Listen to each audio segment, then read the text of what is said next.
நான் ஒரு 4 ஸ்பூன் நல்லெண்ணெய் ஊற்றிக்கிறேன்.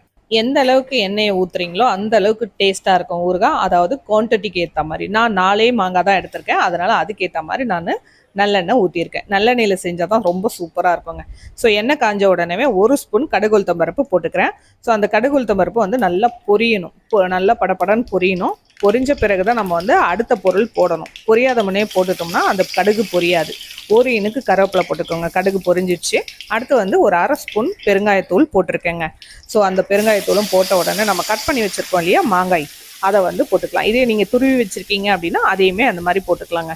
எல்லாம் ஒரே மெத்தட் தான். ஸோ அதுக்கு வெறும் மிளகாய்த்தூள் தான் நம்ம யூஸ் பண்ண போகிறது. இதில் ஒரு 3 ஸ்பூன் மிளகாய்த்தூள் ஆட் பண்ணுறேன்.